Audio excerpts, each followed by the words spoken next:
kesempatan yang diberikan kepada kami. Selamat sore, siang ya. Selamat siang. Assalamualaikum warahmatullahi wabarakatuh. Waalaikumsalam warahmatullahi wabarakatuh. Terima kasih atas kedatangan bapak-bapak semuanya dan utamanya Kak Kostrat. Pada bapak kami ucapkan terima kasih kami dikasih kesempatan berada di tengah-tengah keluarga besar Kostrat yang ada di Sukabumi. Pertama-tama saya Baru datang Bu. ayo di depan bapak. Itu ada kelompok sini. Kelompok.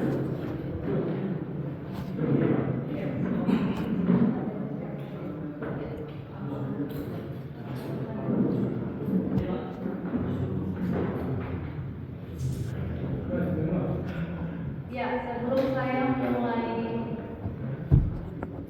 penjelasan mengenai memberikan pembekalan cara menanam wijen, izinkan kami memperkenalkan diri.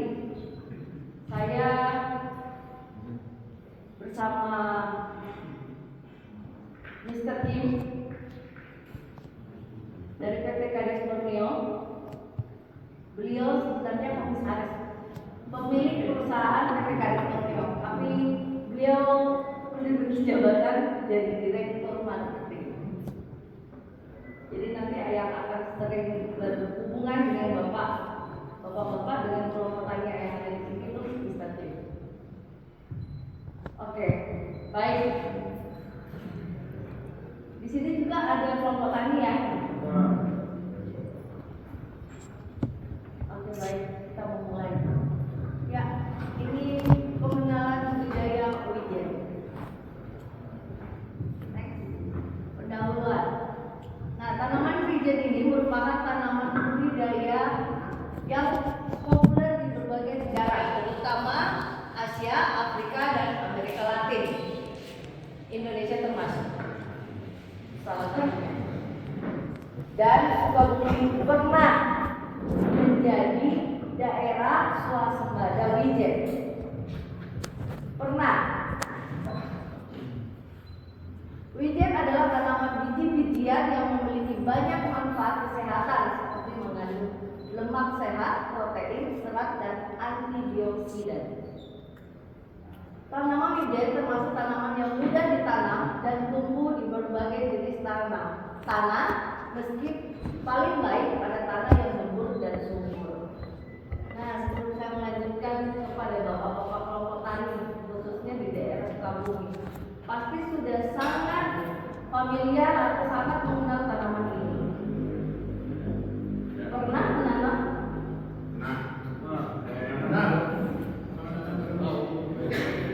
Pernah menanam ya, dan sangat mudah tumbuh. Wijen ini sangat mudah tumbuh. Kalaupun kita taruh di tangan terus jatuh, besok ada yang tumbuh. Tapi mesti harus ada penanganan yang lebih baik supaya hasil dari tanaman wijen ini menghasilkan banyak. Tidak hanya sekedar, karena tanaman ini sebenarnya ini bisa tumbuh di mana aja, di halaman rumah pun bisa. Dia termasuk golongan jenis tanaman kacang-kacangan dan rumput sebenarnya. The next. Wijen dapat tumbuh baik dalam iklim tropis dan subtropis dengan suhu yang berkisaran antara 20 hingga 30 derajat Celcius. Tanaman wijen membutuhkan air yang cukup, namun harus dijaga agar tidak terlalu basah. Pengairan yang tepat dapat meningkatkan produksi di biji wijen. Wijen dapat ditanam secara langsung di lapangan atau menggunakan sistem budidaya bertanam jarak jauh dengan menggunakan polybag atau wadah lainnya. Tapi ini kami tidak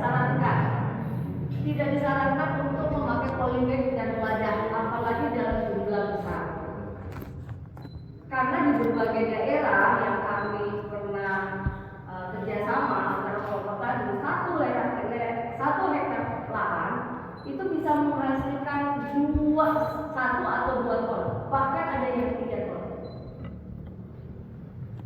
Itu tergantung cara nanam, cara mengelola lahan, cara menanam. Jadi 1 hektar bisa jadi 2 atau bahkan 3. Baik, next. Ada beberapa varian wijen. Umumnya dibedakan berdasarkan warna dan ukuran biji, seperti wijen hitam, putih, dan coklat. Sebenarnya ada 3 wijen yang ada yang kita kenal di dunia ya. Wijen hitam, putih, dengan coklat. Nah, yang di Indonesia biasanya coklat ada sih semuanya di daerah di Indonesia ada. Semuanya bisa tumbuh. Wijen dapat dimanfaatkan sebagai bahan baku untuk berbagai produk makanan dan minuman seperti kue, roti, selai, dan susu wijen. Tapi PT Kades Borneo ini mengolah wijen menjadi minyak wijen. Kalau bapak-bapak tanya, buat apa minyak wijennya? Kami mensuplai ke berbagai hotel dan restoran dan rumah-rumah makan Cina, Korea yang ada di Jakarta, baik juga di Denpasar, Bali. Bahkan kami sudah mengekspor minyak wijen ini ke Australia. Saya berharap kita bisa fokus dan bisa bekerja sama, bapak-bapak bisa menanam, dan kami bisa melebarkan sayap kami ke negara Amerika, bahkan ke negara Afrika yang banyak membutuhkan wijen, itu India, terus negara-negara Arab ya yang membutuhkan. Jadi mereka makan Cina, Korea, Jepang itu membutuhkan banyak wijen. Oke, next. Minyak wijen digunakan dalam bentuk industri, bahkan kosmetik. Zaman dulu, jadi waktu pertama kali saya bergabung di perusahaan ini, saya langsung bertemu petani dan ngobrol sama mereka. Ternyata dari dulu orang tua kita memakai wijen ini sebagai alat untuk mandi, sabun, dan sampo. Sebenarnya kosmetik yang ada di dunia yang terkenal itu memakai wijen. Jadi jangan salah Pak, jangan cuma pikirnya orang begini.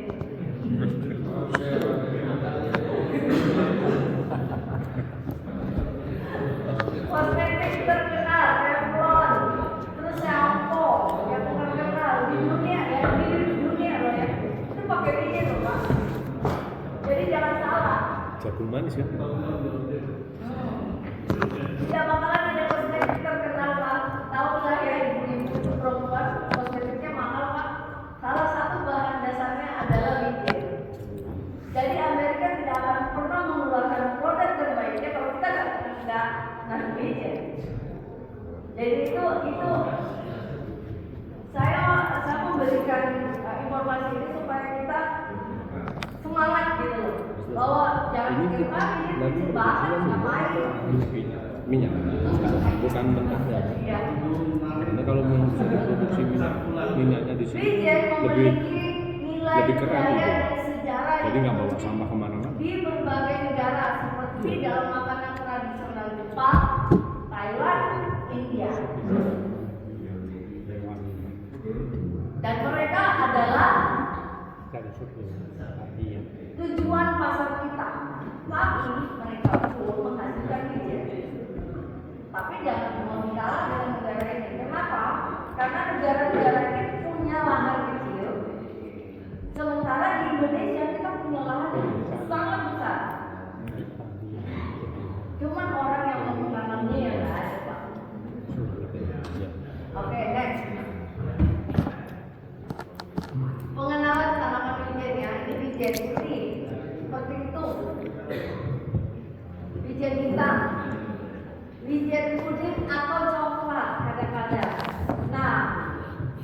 Kalau bapak-bapak bertanya yang mana yang bagus, semuanya bagus Pak.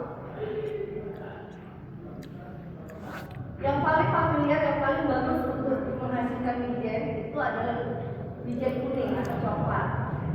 Kalau wijen putih biasanya untuk roti. Sudah kupas. Wijen kupas sudah dikupas. Wijen hitam itu kandungannya vitaminnya lebih besar, lebih banyak dan amat sangat langka. Saya berharap di sini kita fokus untuk menanam wijen hitam. Kalau tidak, ya tidak apa-apa. Next. Wijen putih merupakan jenis wijen yang paling umum ditemui di pasaran. Bijinya berwarna putih kekuningan dan memiliki kulit yang tipis. Wijen putih memiliki rasa yang netral dan aroma yang ringan. Jenis wijen ini biasa digunakan sebagai bahan campuran makanan dan minuman serta sebagai bahan dasar pembuatan wijen. Nah, kalau saya pertama diajak makan ke restoran Korea oleh Mr. Tim, ternyata makanannya pun sayurannya itu pasti ada wijen, bahkan nasinya ada wijennya. Waktu minyak kelapa hilang dari pasaran, saya sama Mr. Tim ngobrol begini, kenapa orang takut kehilangan minyak kelapa? Kami berharap minyak kelapa itu tidak dipergunakan lagi, karena itu untuk tubuh sebenarnya tidak baik, kurang bagus untuk kesehatan. Pertama, susah diurai oleh tubuh. Kalau minyak wijen itu jadi benar-benar jadi gizi buat kita. Makanya orang Indonesia selalu menggambarkan gini, orang Indonesia banyak yang begini, maksudnya stroke karena minyak kelapa. Kita nggak familiar. Dan kenapa juga minyak wijen? Kenapa nggak familiar? Akhirnya orang banyak mempergunakan minyak kelapa karena pertama memang harganya murah dan banyak di pasaran. Sementara minyak wijen ini agak susah. Kenapa susah? Kenapa susah? Karena kita tidak nanam. Kalaupun sebenarnya tidak ada PPKD Borneo untuk membeli jadi bahan dasar kami, sebenarnya saya berharap kita orang Indonesia pun mengkonsumsi sama seperti kita mengkonsumsi minyak goreng biasa. Dan minyak wijen ini gampang tumbuh, 3 bulan sampai 4 bulan yang sering kita bisa pakai. Next, sama wijen hitam. Wijen hitam memiliki isi berwarna hitam, kecoklatan dan kulit yang lebih tebal dibanding dengan wijen putih. Rasa wijen hitam lebih kuat dan kaya akan aroma, sehingga cocok digunakan sebagai bahan baku kue dan roti. Selain itu, wijen hitam juga mengandung lebih banyak antioksidan dibanding dengan wijen putih. Jadi membunuh banyak racun. Kalau boleh tahu Bapak, dulu Bapak nanam apa di sini? Wijen apa? Putih, hitam, coklat?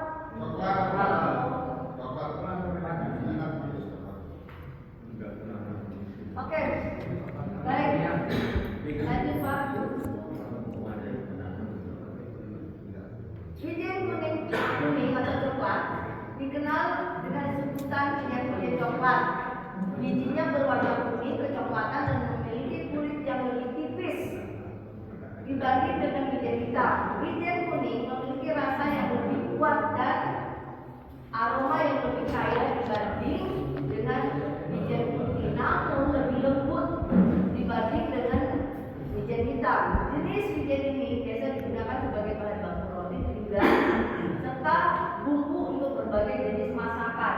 Indonesia tak familiar dengan wijen, cuma onde-onde aja dengan Odol dia pasti pakai wijen. Sebenarnya itu bisa sebagai aroma, rasa, tes makanan jadi sangat lezat. Kalau biasa makan pasir, pakainya wijen kan, itu aromanya enak banget. Tapi sebenarnya enggak, bikin super mie aja, bikin super mie, pakainya wijen, itu rasanya enak. Udah beri, udah antar. Sama seperti goreng Sebanyak goreng bisa telur, 40 ekor. tumis kangkung, pakai minyak wijen, stop. Next. Nah ini negara-negara yang menanam wijen, pesaing-pesaing kita. Tapi jangan heran, mereka pun untuk kebutuhan wijen mereka belum bisa memenuhi. Kita tidak bicara untuk negara mereka, seluruh dunia itu membutuhkan wijen dan sangat kurang. Hari ini saya mengatakan kami tidak punya wijen, padahal kami punya pabrik wijen.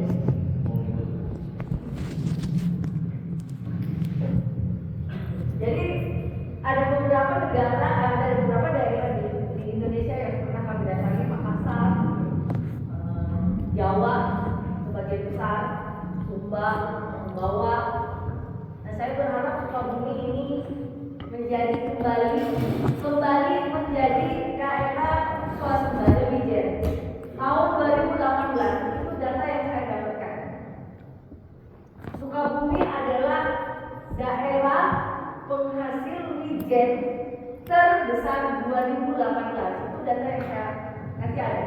Jadi ini ya, India, Myanmar, Cina, Sudan, Nigeria, Ethiopia, Niger, Mali, Burkina Faso dan Chad. Ini daerah-daerah penghasil minyak wijen dan sebagai kompetitor kita. Masa kita kalah?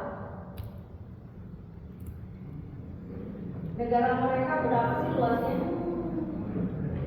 Sementara kita punya negara luasnya banyak sekali.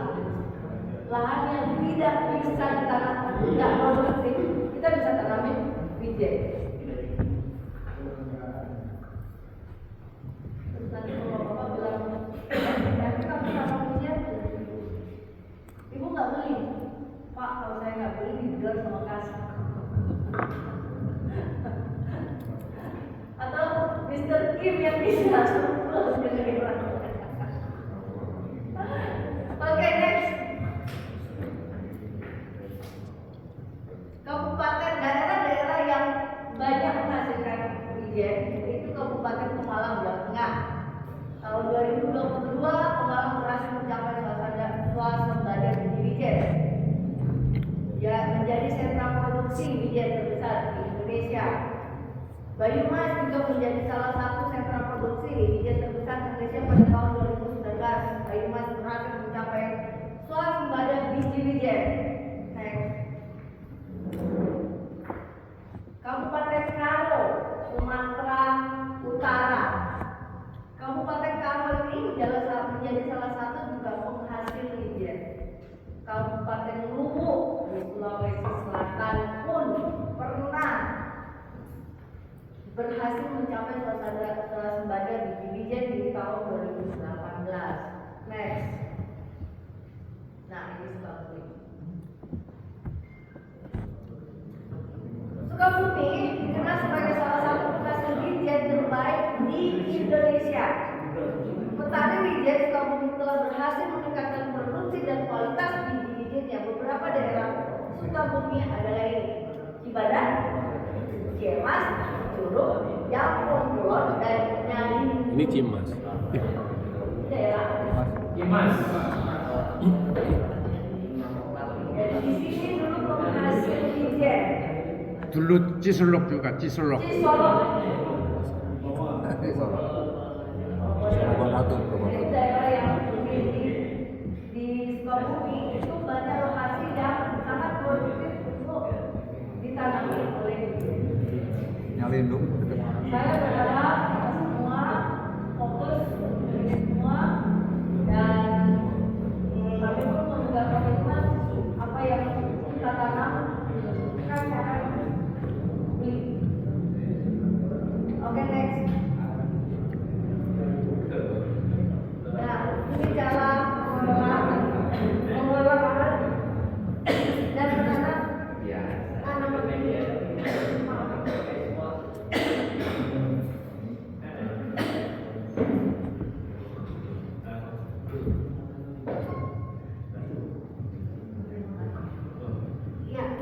Ya,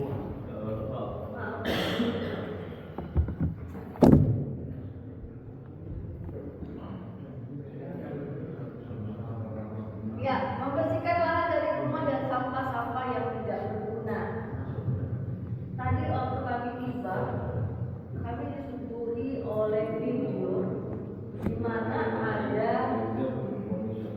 cara mereka nanam, dia nanam bibit itu cuma ditabur aja, setelahnya tidak diolah. Memang bisa.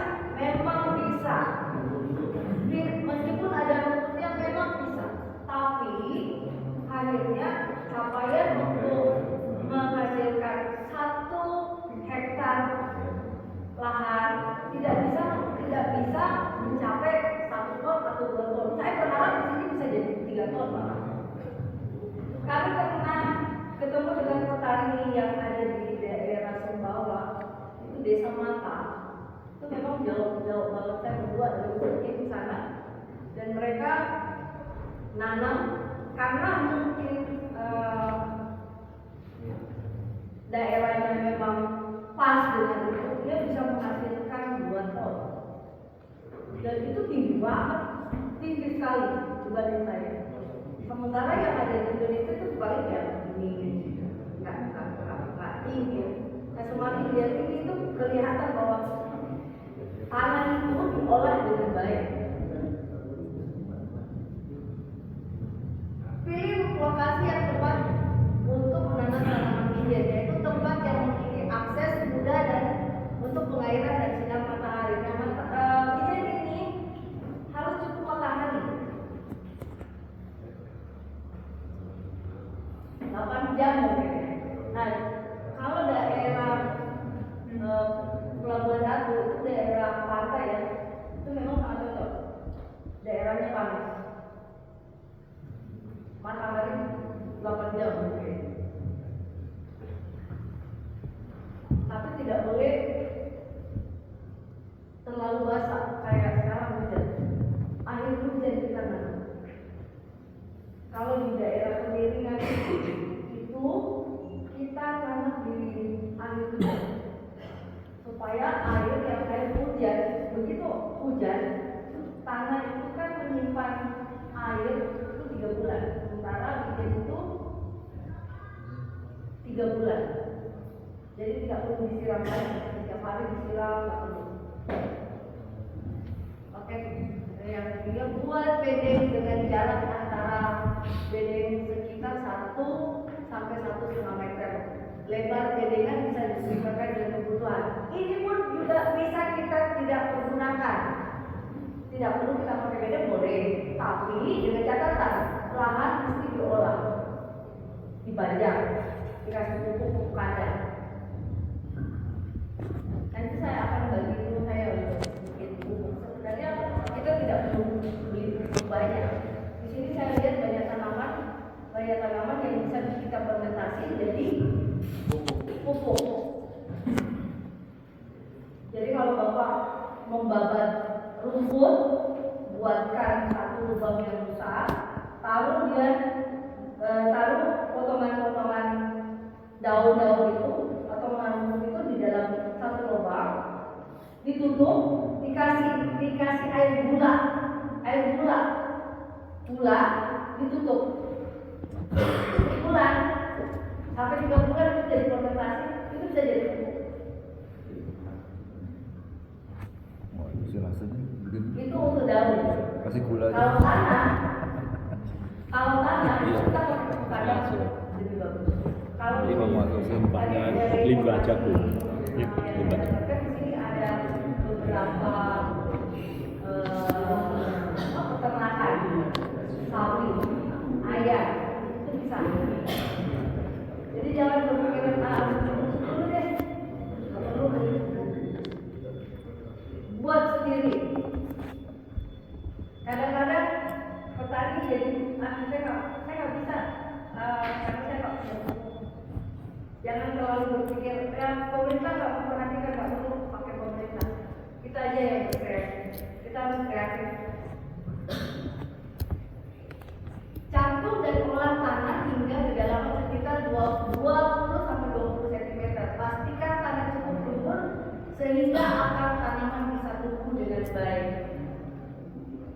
yang tadi saya bilang, tadi kalau umpama wijen tanah nggak diolah, terus bibit wijen jatuh, pasti dia tumbuh. Tapi yang dia menghasilkan biji wijen itu sangat sedikit. Oke, next. Beri pupuk organik seperti pupuk kandang atau pupuk kompos. Nah ini tadi maksud saya pupuk kompos yang kita bisa buat sendiri dari daun-daunan yang kita buat, terus campurin air gula ke dalam tanah dan campur rata. Biarkan tanah istirahat selama beberapa hari untuk membiarkan pupuk meresap ke dalam tanah. Jadi lahan itu dulu digunakan dulu, ditaruh pupuk, kita diambil. Setelah itu buat lubang tanam dengan jarak antara lubang sekitar 20, 30 sampai 30 cm. Dan jarak antara baris sekitar barisnya baris gini ya, 60-70 cm. Masukkan benih wijen ke dalam lubang tanah dengan kedalaman sekitar 2 sampai 3 cm.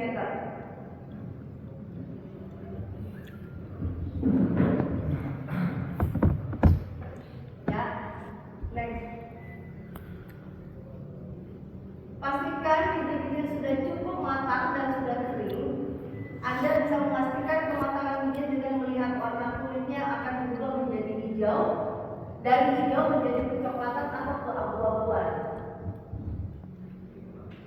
Panen wijen pada waktu yang tepat untuk memanen biji wijen adalah saat cuaca cerah dan kering, biasanya pada pagi dan sore hari. Gunakan gunting atau pisau tajam untuk memotong tangkai biji wijen. Potong tangkai wijen dengan hati-hati sehingga biji wijen tidak terjatuh ke tanah atau berceceran di sekitar tanaman. Ini juga jangan terlalu kering, kita potong. Iya, nanti dia jatuh. Kita kehilangan banyak. Nah, kalau biji wijen yang sudah dipanen di tempat yang kering dan terlindungi dari sinar matahari langsung. Hindari menempatkan biji wijen di tempat yang lembab atau terkena air hujan. Setelah biji wijen dikeringkan dan disimpan, Anda dapat membersihkan dan mengelupas kulit wijen menggunakan alat yang sesuai seperti mesin pengupas atau penggiling. Jangan lupa untuk menyimpan biji wijen yang sudah bersih di tempat yang kering dan terlindungi dari sinar matahari langsung untuk menjaga kualitas. Nah ini kita nggak usah pakai mesin pengupas. Jadi ada cara, begitu wijen dipotong, kita buat seperti apa ya? Ya, parah-parah terus ditutup, dibalik ke bawah, dia akan jadi. Nanti ada videonya lah kita supaya bisa. Ya. Next. Nah, ini wijen. Ini sudah 25 cm mungkin ya, kira-kira. Ini skip.